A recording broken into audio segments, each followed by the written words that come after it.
নমস্কার, শুভ সকাল। সবাইকে স্বাগত জানিয়ে শুরু করছি আজকের নতুন ব্লগ। আশা করছি আপনারা যে যেখানে আছেন ভালো আছেন, সুস্থ আছেন। এখন বাজে 10টা 16। আমি ঘুম থেকে উঠেছি আজকে অনেক তাড়াতাড়ি, 9টার দিকে উঠে গেছি। তারপর উঠে এতক্ষণ ঘোরাঘুরি করছিলাম এখানে সেখানে, মানে ঘরেই বসেছিলাম। তো এই যে এখনও মশারি তোলা হয়নি, কেননা দিদি ঘুমাচ্ছে। আর আমি ভাত বসিয়ে দিয়ে এসেছি। মা সবজি কাটাকাটি করছে, বললাম আমাকে ভাতটা বসিয়ে দিতে। আমি ভাত বসিয়ে দিয়ে এসেছি আর বেগুন পোড়া দিয়েছি। তো আজকে বেগুন পোড়া দিয়ে ভাত খাবো। ভাতটা হয়ে গেছে, ভাত বেগুনটা পুড়ছে। তো বেগুন পোড়া শেষ হলে ভর্তা করে তারপরে ভাত খাবো। আজকেও বাহিরে বিশাল রোদ উঠেছে দেখে এই যে ধোয়া যে জিনিসপত্র ছিল সেগুলো মা বের করে দিয়েছে। আমি দেখাচ্ছি, সব কিছু বের করে দিয়েছে। এত রোদ, মানে যাওয়া যাচ্ছে না, এত রোদ। এই যে দাদার জিনিসপত্র ধুয়ে দিয়েছে, সেগুলো সব বের করে দিয়েছে। আর আজকেও ওই যে চালের ওপরে বালিশগুলো শুকোতে দিয়েছে, মানে এগুলো আজকে হয়তো ভরে রেখে দিবে। আর এই যে এখানে আমি আমার অ্যালোভেরা গাছগুলোকেও রোদ্রে দিয়েছি।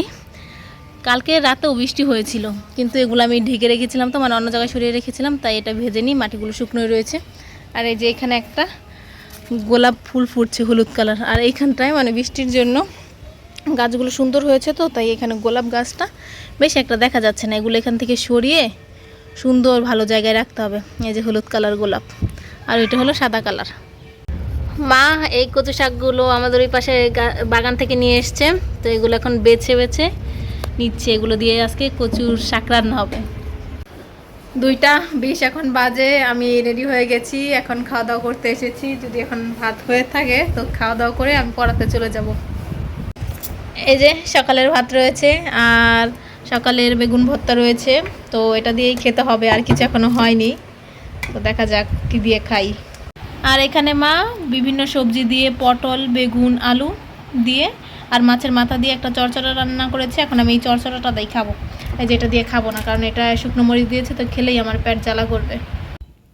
এই যে মাতাজির জন্য এই শাড়িটা আনা হয়েছে। এটা একটা বেগুনি কালার, তার মধ্যে যে এটা ঠিক স্টোন নাকি ঠিক আমি জানি না। তো এইটা পুরো শাড়ি তেমন করে কাজ করা আছে। এই যে ভেতরে ছিটে ফোটা আছে, আর পাড়ের মধ্যে এরকম কাজ করা আছে। আর এটা হয়তো মানে পুরো শাড়িতেই আছে। আর ভিতরে মানে ওই যে কুচি না, ঠিক কোমর এখানটা একটু ফাঁকা আছে। আর এই যে এটার ব্লাউজ পিসটা আমি পুরোপুরি খুলবো না, কেননা এটা মাতাজিকে গিফট করা হবে। ব্লাউজ পিসে মনে হচ্ছে কোনো কাজ নেই, আর ব্লাউজ পিসটা এখান থেকে একটু গাঢ়। তো এই হলো শাড়িটার আঁচলের সাইডে, মানে 3 সাইডে কাজ করা আছে। পুরো আঁচলেই এরকম ছিটে ফোটা আছে, কিন্তু মানে অন্য কোনো কাজ নেই। এই যে এটা হলো আঁচলের অংশ। এখন আঁচলের অংশটাই দেখিয়েছি। তো আজকে মাতাজি আসবে, তো মাতাজিকে এটা দিয়ে দেওয়া হবে। তার জন্য ভাবলাম একটু আপনাদের সাথে শেয়ার করে দেই। তো এই ছিল মাতাজির পুজোর জামা, আমাদের পুজোর জামা না, পুজোর শাড়ি আমাদের পক্ষ থেকে। তো এটা বাবাই, মানে এরকম একটা শাড়ি বাবা পছন্দ করেছিল, তারপর দিদি এটা কিনে নিয়ে এসছে। তো দেখা যাক মাতাজির এটা পছন্দ হয় কি না। ইন্ডিয়া থেকে একটা হচ্ছে স্পিকার এনেছিল, এটা আপনাদেরকে দেখাইনি। তো এই স্পিকারটা দিব্য আসার পরে আমরা বের করে বাজিয়েছিলাম। তো দিব্যুর এত পছন্দ হয়েছে। এখন কালকে যেহেতু আমার দাদারা ইন্ডিয়া গেছে, কলকাতায় গেছে, সেজন্য হচ্ছে মা প্রভু আর কি ফোন করে দাদাকে বলেছে একটা নিয়ে আসতে। এখন দাদা বলেছে যে এটাই নিয়ে নিতে, পরে দাদা আর একটা আনবে। তো এখন এটাই নিতে আজকে দিব্যুরা আসতে পারে, আর এছাড়া এমনিতেও আসতে পারে। দিব্যরা যখন বেরিয়েছিল তখন আমাদের ফোন দিয়েছিল, আর আমরা একটু বাজারে ছিলাম। যেহেতু মানে মাতাজির এখন বেরোবে, তাই ভাবলাম দিব্যুদেরকে ওদের গেট থেকেই নিয়ে আসি। তো আমরা গেটের সামনে এসে দাঁড়িয়ে আছি। দিব্যরা যে কোনো টাইমে এসে পড়তে পারে। কিছুক্ষণের মধ্যে দিব্য আর মাতাজি চলে এসেছে। ওই যে দিব্য আমাদেরকে দেখে হাসছে খুবই। দিব্যু গো, আরে দিব্যুটা, দিব্য রে বেটা, ওই যে পিপি গালগা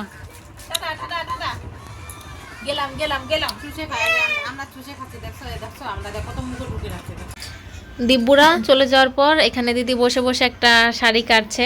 তো এটা কেনা হয়েছিল একটা আনারকলি বানানোর জন্য, তার জন্য এখানে কাটছে। সেভাবেই এটাকে এই কলি সিস্টেমে বানাবে, তাই কলি করেই কাটছে। এই একটা শাড়ি দিয়ে একটা আনারকলি হবে। আর একটা দিয়ে একটা আনারকলি হবে। তো আমি ওই 14টা আনারকলি কলি দেবো আর কি। আরেকটা শর্ট আনারকলি বানাবো। সেটাও গরমে না বসে বসে কাটাও মুশকিল লাগছে, খুব অসহ্য গরম লাগছে এখন। শুয়ে বসে কাটছে হেলে ধুলে। সাতটা কলি হবে, এখন মাত্র দুটো কেটেছি। এখন আমাকে আরো অনেকগুলো কলি কাটতে হবে। তো এখন আমি এই কলিগুলো কাটি। কাটা থাকলে আমার সেলাই করতে ভালো লাগে, কাটা না থাকলেই আমার সেদিন আলসেমি ধরে যায়। সেই জন্যই ভাবছি এখন কেটে রাখি, পরে এখন সেলাই করবো। আর এই যে এটা হলো একটা গোল্ডেন কালারের শাড়ি, তো গোল্ডেনের মধ্যে আবার মানে জরি সুতাও আছে, সেটাও গোল্ডেন কালার। তো এটা এখন বসে বসে কাটুক। এই যে এই খাট এখন কেউ শোয় না, তো তাই এই খাট পুরোটা এই যে ছোট ছোট টুকরা কাপড় দিয়ে ভরে রেখেছে।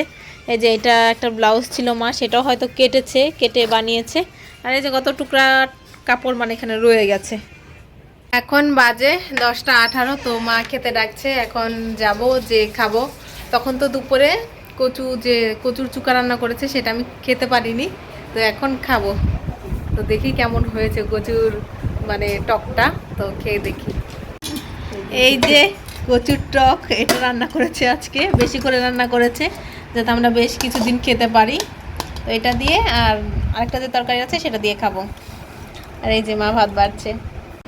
খাওয়া দাওয়া করে চলে এসেছি, আর আজকে একটু তাড়াতাড়ি খেয়েছি, কেননা আজকে একটু তাড়াতাড়ি শুয়ে পড়বে মা বলছে। তো এখন 10টা 43 বেজে গেছে, তবু ওই কচুর মানে টকটা দিয়ে খুব অনেকগুলো ভাত খেয়েছি, হেভি হয়েছে আর কি। তো এখন মশারি টাঙাবো, মশারি টাঙিয়ে শুয়ে পড়বো। তো ভিডিওটা আজকে আমি এখানেই শেষ করছি। যদি কিছু ভালো লাগে লাইক কমেন্ট শেয়ার করবেন। দেখা হচ্ছে পরবর্তী কোনো ভিডিওতে, ততক্ষণ পর্যন্ত ভালো থাকবেন, সুস্থ থাকবেন। Tata, good night.